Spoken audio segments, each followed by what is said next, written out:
Qu'elle soit en avant ou en arrière-scène, Sophie Durocher reste toujours Sophie Durocher.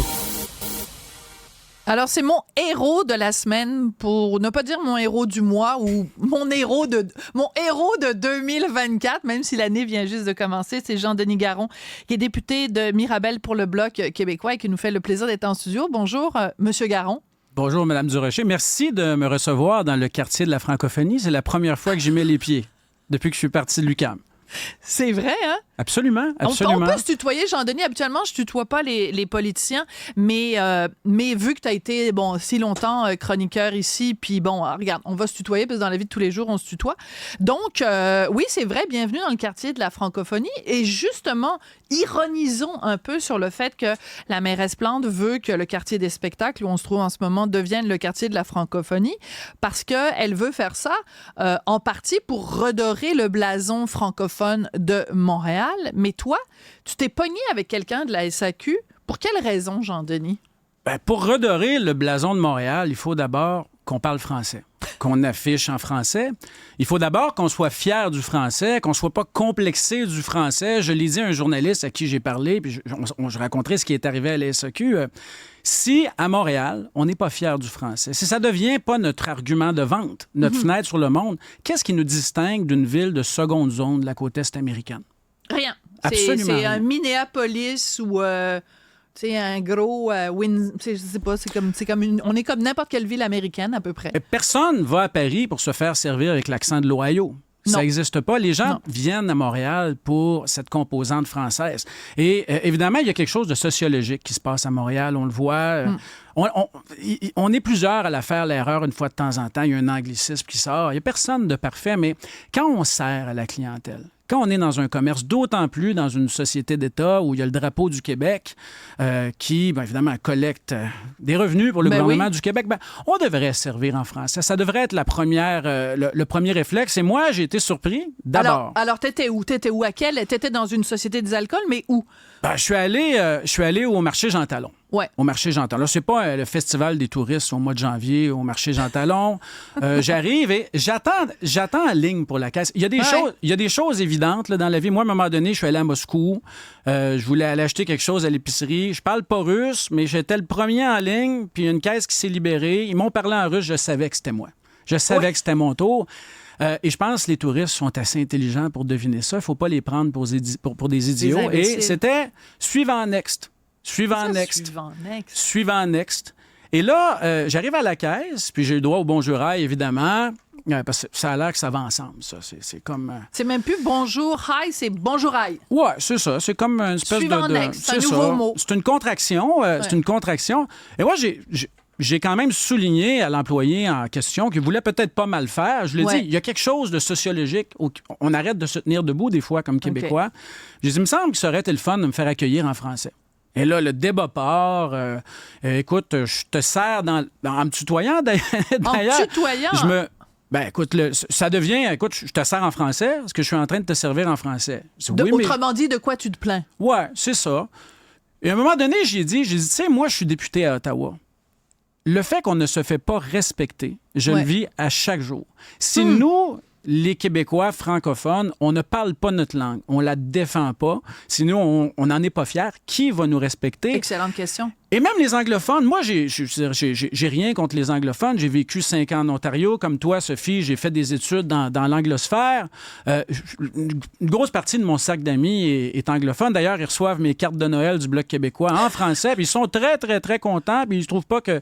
oui, on peut les aimer, mais demander quand même à être respecté. L'un n'empêche pas l'autre. On peut mâcher de la gomme puis marcher en même temps. Là. Et d'accueillir et d'accepter qu'on accueille les gens français à Montréal, c'est de respecter la diversité de Montréal. Absolument. C'est de respecter ce qui fait que Montréal est unique. Mais donc il t'arrive ça à la SAQ, donc au marché Jean Talon. Là, toi, tu vas sur les médias sociaux et tu dénonces cette situation-là.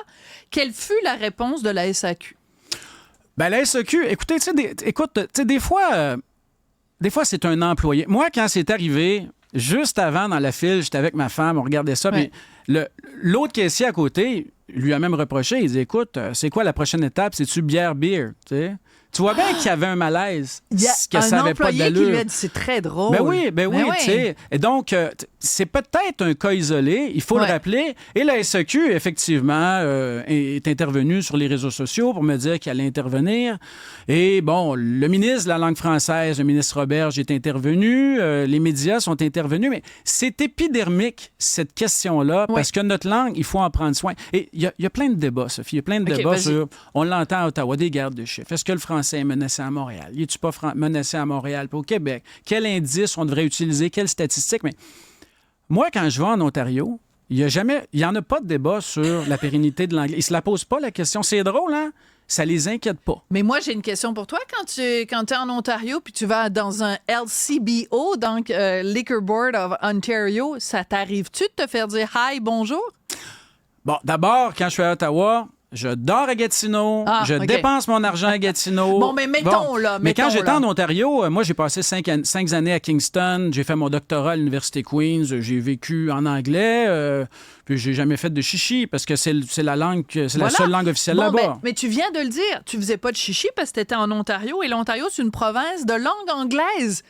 Mais le Québec, c'est une province de langue française. Pourquoi partout ailleurs dans le reste du pays, on se fait dire « Ah, ben là, il faut parler anglais parce que vous êtes dans le reste du Canada. » Puis quand on est ici, qui est la seule motadine de province francophone, on se fait dire « Vous devez quand même parler anglais. » On n'a même pas le droit.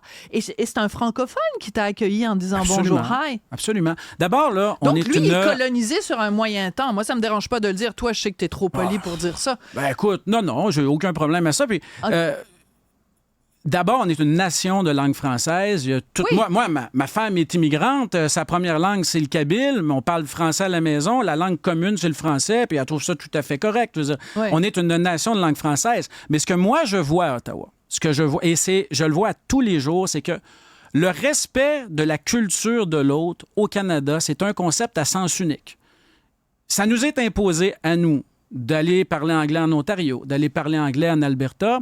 Mais quand il s'agit de nous faire respecter, ben, on devient tout intolérant, raciste, on utilise la bonne langue, name it, ben, c'est ça qui arrive. Et nous, on doit se faire respecter, on doit la parler de notre langue, puis c'est une langue qui est riche, c'est une langue qui est belle. Et moi, comme économiste, je pense en plus que c'est payant de faire ça.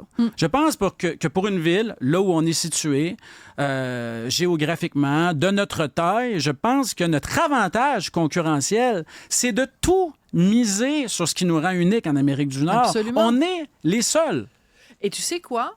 Paris, c'est la ville au monde où il y a le plus grand... qui attire le plus de touristes au monde. Des millions et des millions de touristes. C'est la destination numéro 1 touristique.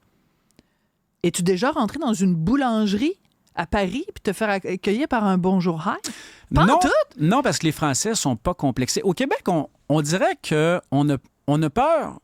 Comment je pourrais dire? On a peur de faire de la pépine. Ouais, on a peur que le fait d'être nous-mêmes, que ça dérange l'autre. T'sais, quand un touriste nous parle en français et qu'on répond en anglais, ben, ça lui fait pas plaisir. Ça lui tente de parler français. Non, il est allé chercher un petit livre de voyage, il a appris 3-4 mots, il est capable de dire bonjour, il est capable... Rendez leur don service, faites leur don plaisir, parlons leur donc la langue qu'on aime. Absolument. Jean-Denis, je suis d'accord avec toi. Jean-Denis Garon, je regarde mes notes parce que député de Mirabel pour le Bloc québécois. Merci beaucoup. Puis continuez. Ça prend plus de Jean-Denis Garon, de gens qui se plaignent, puis moins de cabochons à la SAQ qui pensent que c'est ben le fun d'être bilingue. Mais là, je vais aller tester ça. Pour les gens, les gens au marché Jean Talon, là, samedi ou dimanche, là... Jean-Denis va aller là. Merci beaucoup. Hey, juste en terminant, je voulais retrouver le texte qui a été fait sur toi. Alors, j'ai tapé Garon SAQ. Ben, sais-tu qu'il y a un côte rôti, un vin Garon. La côte rôti, c'est comme 78 $. Alors, tu pourrais aller à la SAQ puis prendre un vin qui porte ton nom de famille, un Garon. Mais c'est cher un peu, 80 $ pour une côte rôti. Bon, ben j'en prends note. Merci. Bonne journée, bye.